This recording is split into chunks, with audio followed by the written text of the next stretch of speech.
Mrs. Gurin will begin the next question. What is your opinion on how the board handled the recent school closings, and what would you do differently if and when the district is faced with this again? I sat on the steering committee that was a part of, that gave the guidance to the board. The information that was given wasn't exactly followed. It would have been nice to have also known exactly when they voted, how the voting went. That would have been nice to know, again, part of the transparency. But, you know, moving on from there, looking at the future, I mean, I really can't tell you what I would do when it came to school closings because I don't know what the future holds for the district. I can tell you what I would do sitting up here right now. It doesn't mean that would actually be the truth because I'm all about honesty. I can give you the answers that you want to hear, but that necessarily isn't exactly the way it's supposed to be. Again, collaborating, getting the information, coming out to the community would be the best way to find out what to do going forward if that happens. Thank you. Mr. Montalvo. A major concern for any school district is security in and around the schools. In the 2015-2016 proposed budget, there are expenditures for security upgrades and additions. In the event of an emergency in or around the schools, the main concern is the safety of the students and staff. Parents are entitled to know as much information as possible in the event of an emergency. In the event of a police investigation, there may be very sensitive information involved. At that point, any law enforcement agency that may be in charge will dictate what information can go out and when. Thank you.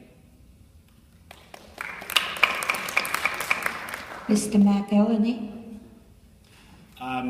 Look, closing 2 buildings in a year is extremely difficult, and I think the number of public comments made at board meetings about issues for that closing was very small, so I think that's a tribute to the hard work that was done. And again, this didn't affect my children, I didn't live it through my children, but I do understand that it's very difficult.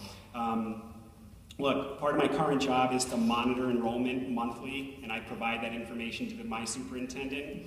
And basically, this enables our central office staff to make projections on staffing and budgeting needs. So, if this were to come about again, look, no one wants to close a school building, period. But if we were forced to look at this, the first thing that I would want to do is determine if a facility could be housed in another location. That's the first thing I would want to look at.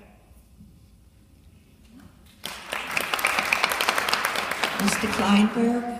I've seen the declining enrollment numbers that our administration has included in presentations. If a tough decision needs to be made in the future, I would have an open mind. I would consider all of the information gathered and all of the arguments. Here's what I would do different. I would have the debate on such an important topic in public. I would make the debate available for everyone to see at their convenience. And I would take the recommendation of a steering committee seeking additional information, and I'd go out and get it for them. As a Board of Ed member, I would ensure that future major decisions are not done in a divisive way, and ensure that the public knows where I, as one board member, stand. You won't be wondering why I voted the way I did. And if for some reason you weren't sure, you can always ask me. I'll answer. I owe that to you. I want to ensure we're open and candid on all decisions, and I'm not afraid of public debate or outcry. I think public debate is healthy and a necessary part of the process to unify a community. My kids attended Forest Park, we all know and sing the Vanderbilt song in my house. I'm out of time, or I'd sing the Vanderbilt song.